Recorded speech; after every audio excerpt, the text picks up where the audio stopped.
Welcome to E-Train's Wicked Good Picks. These picks aren't whack. These picks aren't smoking crack. These picks are wicked good. So today's episode, we're going to talk about Week 11 best bets. These are the bets I'm personally placing and riding with this Sunday. Let's win some money together. Let's get into the bets. The first bet is the LA Rams at home facing the Seattle Seahawks. I like the Rams in this one. So when I bet them, they were a 1-point underdog, and I got the money line at minus 105. Now, before I recorded this video, they are a 2-point favorite, and the line is minus 130. I still think take the money line on this one. It's going to be a close game. It's a little worse payout now, but oh well. Still a wicked good pick. Stafford, when healthy, the Rams are 3-3. They've lost all 3 games without him. They're a completely different team with him. The Rams have lost. Their 3 losses with him are to the Eagles, 49ers, and Bengals, which are 3 really good teams. I think Seattle is below those teams. I think Pete Carroll is owned historically by Sean McVay. Sean McVay is 9-1 against the spread, and he has a bye week advantage. So I think he will really have a coaching advantage for the Rams. Rams are at home, off a bye, against a division opponent that they beat in week 1. I like the money line there. The next bet is Detroit minus 7.5. Now, before I recorded this video, it was minus 8. This is a running theme of this video. I place my bets Thursday evening, and I looked before I recorded on Saturday afternoon, and almost every single line changed significantly. And one pick specifically was really hurt by this line change. So, back to Detroit, Chicago. Detroit, this is a simple handicap. Detroit has scored 30 or more times, 30 or more points, 5 times. The Chicago Bears have scored 20 or less 7 times. The Lions have 6 of their 7 wins this year are by double digits. And Dan Campbell is 9-5 against the spread as a favorite. So Dan Campbell is not afraid of being the favorite. They're at home. They're much better playing at home in that dome. And I think they're just a better team than the Bears. So Detroit, minus 7 or minus 8. That half point doesn't scare me at all. I still think it's a wicked good pick at minus 8. The next one is a little teaser, a little different for me. But these are 2 divisional games where I like the dog because they have great history. And I also think I was worried because they kind of suck in the Tennessee Titans and the New York Jets. The New York Giants. So the Giants are playing the Commanders, and the Tennessee Titans are playing the Jacksonville. Both are on the road against divisional opponents. I think both of these games will be low scoring. So I did a 6-point teaser. So what that does is that gets you minus 120, and that gets the Tennessee up to plus 13, and the Giants up to plus 14.5. I think both of these games will be so low scoring that the points will have me in a winning position for most of the game alone. Like, how many points are the Commanders really going to score? They scored 7 points in the first meeting, so 14.5 points seems like a really solid cushion.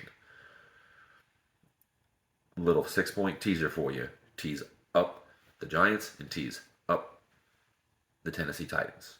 Next wicked good pick. First, before I go into the last 2 wicked good picks, please like, subscribe, share, and comment down below. I want to know your wicked good picks this week. We have the Los Angeles Chargers traveling to the Green Bay Packers. The more I looked into these numbers, I was staggered. The Green Bay Packers average 5.4 points per game in the first half. They have scored 7 or less 7 of 9 times in the first half. And they only score 27% of their points in the first half.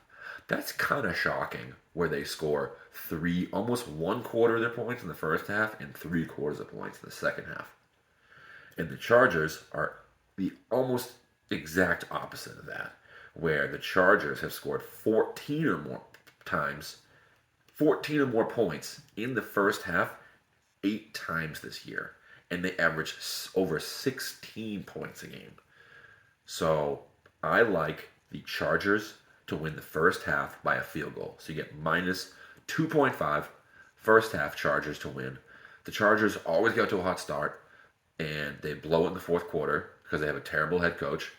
And the Packers always have to slow start because they have a terrible offense. So I like the Chargers. The Chargers in the first half. The more I looked into these numbers, they were staggering. Chargers, first half, minus 2.5. The final bet and the last pick. And this pick was really skewered by the line move. It's Minnesota facing Denver, Mile High in Denver on Sunday Night Football. So I bet the under at 42.5. But before recording this video, it has gone all the way down to 41. That may not seem like a big difference, but it's a huge difference. 41 is the singular most statistically common number for a game to land on. You can get 2021, 24-17.